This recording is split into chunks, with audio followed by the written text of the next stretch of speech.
Hi అండి. నమస్తే sir. నమస్తే సార్. సార్ ఇది అలీ గారు నిన్న మాట్లాడారు మీడియా ముందుకు వచ్చి, నేను వైఎస్ఆర్సీపీకి రాజీనామా చేస్తున్నాను, నేను ఇంకా రాజకీయాలకు దూరంగా ఉండదలుచుకున్నాను, నేను వైఎస్ఆర్సీపీలో ఉన్నాను కానీ చంద్రబాబు నాయుడు గారిని కానీ పవన్ కళ్యాణ్ గారిని కానీ లోకేష్ గారిని ఏ రోజు విమర్శించలేదు అంటూ సన్నాయి నొక్కులు నొక్కుతూ ఒక వీడియో విడుదల చేశాడు. దీని మీద మీ అభిప్రాయం ఏంటి అసలు? సార్, మహాభారతంలో భీష్ముడి మౌనము చివరి దశలో భీష్ముడికి ఏ గతి జరిగిందో తెలిసిన విషయమే. ఆ రోజు ద్రౌపది వస్త్రాభరణం జరిగినప్పుడు భీష్ముడి మౌనం ఏ ప్రమాదానికి దారి తీసింది? ఒక సాంగ్ ఉంది సార్, ఈ చోటి కర్మ ఈనాడే మరునాటి కర్మ మరునాడే అన్న చందంగా. నువ్వు గతంలో జగన్మోహన్ రెడ్డి గారి పార్టీలో ఎలక్ట్రానిక్ మీడియా సలహాదారుగా పదవి తీసుకున్నటువంటి వ్యక్తివి నువ్వు. ఓకే, నీ వ్యక్తిగతం, అది నీ నిర్ణయం, స్వేచ్ఛ, నువ్వు ఏ పార్టీనైనా ఎంచుకోవచ్చు, అది నీ స్వేచ్ఛ. ఓకే, మేము దాన్ని తప్పు పట్టట్లేదు. మేమేమంటున్నామంటే ఈరోజు నువ్వు సన్నాయి నొక్కులు నొక్కుతూ మీడియా ముందుకు వచ్చి ఏమంటున్నావు? నేను చంద్రబాబు నాయుడు గారిని విమర్శించలేదు, పవన్ కళ్యాణ్ గారిని విమర్శించలేదు, జగన్మోహన్ రెడ్డి గారిని పొగడలేదు అంటున్నావు. ఇప్పుడు ఇద్దరికి గొడవ జరిగింది సార్, నువ్వు ఒక పక్కన ఏదో ఒక స్టాండ్ అయితే తీసుకోవాలిగా. మరి నీ స్టాండ్ ఎటువైపు ఉంది? గత 5 ఏళ్ల పరిపాలన కాలంలో వైఎస్ జగన్మోహన్ రెడ్డి గారి పక్కన నీ స్టాండ్ ఉంది. జగన్మోహన్ రెడ్డి గారు 3 క్యాపిటల్స్ అన్నారు. అమరావతి సార్, మీ నిజంగా చెప్తే నమ్మరు, గవర్నమెంట్ చంద్రబాబు నాయుడు గారు ప్రమాణ స్వీకారం చేసిన రోజు నుంచే పనులు మొదలుపెట్టారు. ఏది, అక్కడ మొలిచిన కంప చెట్లు అయితేనేమి, అక్కడ ఉన్నటువంటి క్లీనింగ్ ప్రాసెస్ ఇప్పటికీ పూర్తి కావట్లేదు సార్.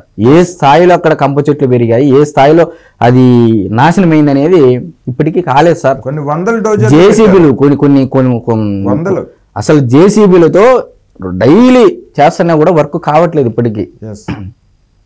మరి ఏ రోజైనా అమరావతికి వచ్చాడు అలీ గారు? ఏ రోజైనా పోలవరానికి వెళ్ళాడు అలీ గారు? అసలు వాటి గురించి ఏ రోజైనా తిరుమల తిరుపతి దేవస్థానంలో జరిగిన దాని మీద మాట్లాడా? శ్రీశైల దేవస్థానంలో ఏ విధంగా జరిగింది అనేది మాట్లాడా? మరి రాష్ట్రంలో మెగా డిఎస్సి సంవత్సరం జాబ్ క్యాలెండర్ ఇస్తామని ప్రకటించిన వైఎస్ జగన్మోహన్ రెడ్డి గారు ఎందుకు ఇవ్వలేదని ఏ రోజైనా ఒక రోజు మాట్లాడా? ఎందుకంటే ఎలక్ట్రానిక్ మీడియా సలహాదారు కదా సార్. అందుకని సార్, అలీ గారు, విత్ ఆల్ డ్యూ రెస్పెక్ట్, నేను మీ వ్యక్తిగతాన్ని నేను విమర్శించలేదు సార్.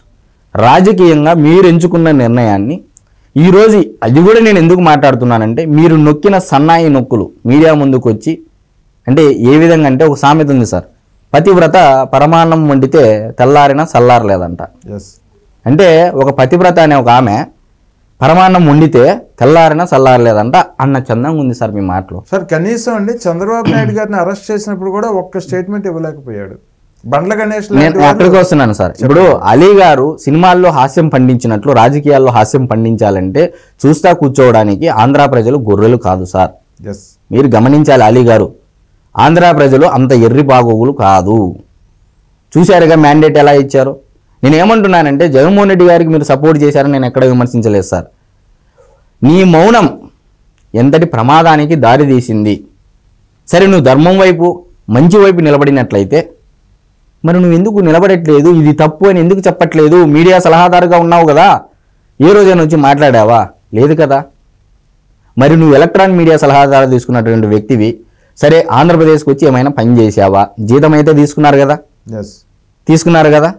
ఏం చేశారు మీరు? ఎటువంటి సలహాలు ఇచ్చారు? పోనీ అదన్న శ్వేతపత్రం రిలీజ్ చేయండి, నేను ఈ పని చేశానని చెప్పేసి ఒక వైట్ పేపర్ రిలీజ్ చేయండి, మా ఆంధ్ర ప్రజలు తెలుసుకుంటారు కదా. అసలు ఏంటి సార్, మీలాంటి వాళ్ళ వల్ల మా ఆంధ్రప్రదేశ్ రాష్ట్రానికి ఏం ఉపయోగము? ఓకే, మీ వల్ల అది మీ వ్యక్తిగత ప్రొఫెషను అనేది మీ సినిమా, మేము దాన్ని విమర్శించాం సార్. నువ్వు ఏ పార్టీ అయినా ఏదైనా అది మేము విమర్శించాం, ఎందుకంటే వ్యక్తిగతంగా మేము విమర్శించాం. మా రాష్ట్రానికి ఇంత నాశనమైనా కూడా మీరు ఏంది ఈరోజు వచ్చి సన్నాయి నొక్కులు నొక్కుతా సింపుల్గా నేను ఎవరిని విమర్శించలేదండి, నేను రాజకీయాలు స్వస్తి పలుకుతున్నాను, నా సినిమాలు నేను చేసుకుంటాను అన్నాడు. మన గత 5 ఏళ్లలో సినిమాలు ఏమైనాయి? అంటే సినిమా చూస్తున్నారు మీరు, ఆంధ్రప్రదేశ్ నాశనం అవుతా అంటే సినిమాలు చేసుకుంటావు కాబట్టి సినిమా చూస్తున్నావు, ఏ విధంగా పోతాంది ఏంటి సార్ ఇది?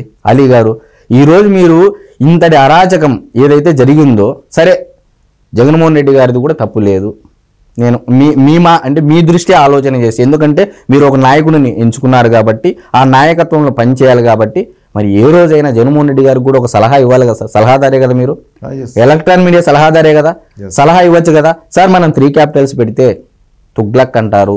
సార్ వైజాగ్లో రాజధాని పెడితే, అమరావతిలో రాజధాని పెడితే, కర్నూలులో రాజధాని పెడితే పిచ్చి తుగ్లక్ అంటారు అని ఏ రోజైనా ఒక మాట చెప్పచ్చు కదా సార్ జగన్మోహన్ రెడ్డి గారికి. అంటే ఇప్పుడు మీరు కూడా వెన్నుపోటు పొడిచినట్టేగా జగన్మోహన్ రెడ్డి గారికి. అవును.